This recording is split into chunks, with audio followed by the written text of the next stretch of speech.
जितना खूबसूरत हमारा ये कुदरत है, उससे भी ज्यादा ये रहस्य से भरा हुआ है।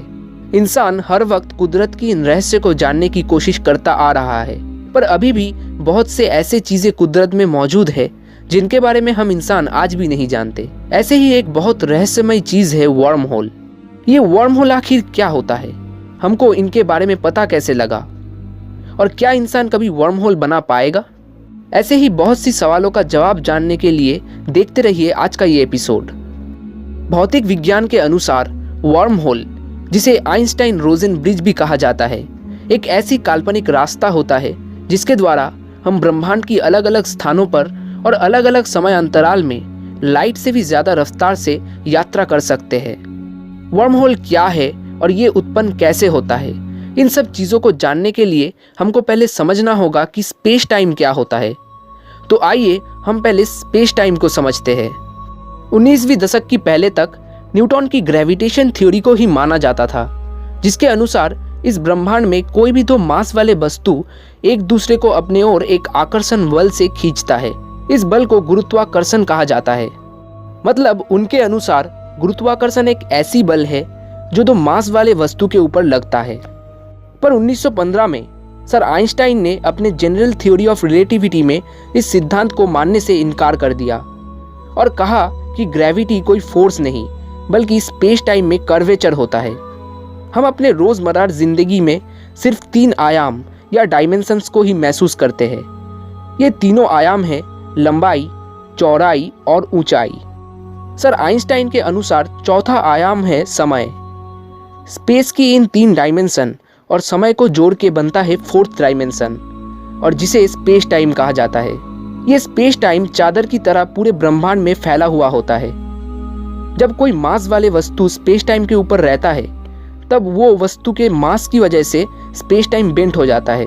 तब उस वस्तु के आसपास जितने भी हल्के वस्तु रहते हैं, वो सब उस गड्ढे की चारों ओर घूमना शुरू कर देते हैं। जैसे हमारे सूर्य की मास पृथ्वी और बाकी ग्रहों से बहुत ज्यादा है, इसलिए सूर्य अपने चारों तरफ स्पेस टाइम में कर्वेचर बनाता है, और जिस कर्वेचर में पृथ्वी और बाकी प्लैनेट्स घूमते हैं।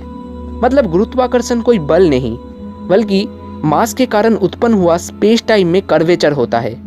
1935 में सर आइंस्टाइन और भौतिक विज्ञानी Nathan Rojan general theory of relativity को यूज करते हुए बताया कि कुदरत में ऐसी टनल्स की अस्तित्व है जिनके द्वारा ब्रह्मांड की अलग अलग जगह और अलग अलग समय काल जुड़ा हुआ है।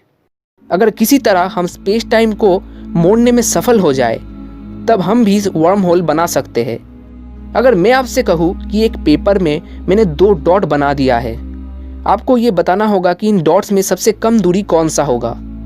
तो ज़्यादातर लोग कहेंगे कि इस डॉट्स के बीच में जो स्ट्रेट लाइन होगा वही सबसे कम दूरी होगा, जो कि एक क्लासिकल थॉट है, क्लासिकल कॉन्सेप्ट है, और यही होना चाहिए क्योंकि हमारा जनरल नॉलेज हमको यही बताता है। पर आइंस्टाइन की सोच तो किसी और ही लेवल पर था। उन्होंने बताया कि अगर हम पेपर को मोड़ दें और तब उन दोनों डॉट्स के बीच में जो दूरी बनेगा वही होगा सबसे कम दूरी। तो अगर हम किसी तरह स्पेस को मोड़ने में सफल हो पाए, तब हम बहुत तेजी से शॉर्टेस्ट वे से यात्रा कर सकते हैं। अब स्पेस को या फिर स्पेस टाइम को कैसे मोड़ा जा सकता है, तो आइए पहले हम ये जान लेते हैं कि नेगेटिव एनर्जी क्या होता है। भौतिक विज्ञान में नेगेटिव एनर्जी एक अवधारणा है जो कि पॉजिटिव एनर्जी के विपरीत काम करता है। चलिए कुछ उदाहरण से इसे समझते हैं। अगर मैं आपसे पूछूं कि कोई भी वस्तु पृथ्वी की ओर क्यों गिरता है, तो आप क्या जवाब देंगे? तो आप कहेंगे कि क्योंकि पृथ्वी की गुरुत्वाकर्षण बल वस्तु को नीचे की ओर खींचता है, इसलिए कोई भी वस्तु नीचे की ओर गिरता है। अगर हम इसे पॉजिटिव एनर्जी मान ले, तो फिर अगर ऐसा एक फोर्स हो जिसके कारण सारे वस्तु पृथ्वी से दूर चला जाए, तब उसको हम नेगेटिव एनर्जी कहेंगे। अगर हम नेगेटिव एनर्जी बनाने में सफल हो जाए, तब हम स्पेस टाइम को मोड़ सकेंगे और वर्म होल का भी निर्माण कर सकेंगे। इसलिए वैज्ञानिक बहुत अरसे से नेगेटिव एनर्जी बनाने की कोशिश करते आ रहे हैं। पर पॉजिटिव और नेगेटिव एनर्जी दोनों ही हमारे ब्रह्मांड में पहले से ही मौजूद है, ब्लैक होल और व्हाइट होल के फॉर्म में। ब्लैक होल और व्हाइट होल के विषय में हम किसी दूसरे वीडियो में विस्तार में बताएंगे। फिलहाल आप ये समझ लीजिए कि ब्लैक होल एक ऐसी खगोलीय वस्तु होता है जिसकी बहुत पावरफुल ग्रेविटी के कारण ये सारी चीज़ों को अपने अंदर निगल जाता है और व्हाइट होल एक ऐसी खगोलीय वस्तु होता है जो ब्लैक होल के विपरीत काम करता है। अर्थात व्हाइट होल अपने अंदर की सारे मैटर और एनर्जी को रेडिएट कर देता है। प्रकृति में ब्लैक होल और व्हाइट होल के मिलने पर वर्म होल का निर्माण किया जा सकता है। हर वक्त हमारे चारों तरफ बहुत से वर्म होल्स बन रहे हैं और मिट भी रहे हैं, लेकिन इन वर्म होल्स की आकार बहुत ज़्यादा छोटा होता है, एक अणु और परमाणु से कहीं ज़्यादा छोटा, जिसके कारण इंसान या फिर स्पेसशिप इनके अंदर नहीं जा सकते।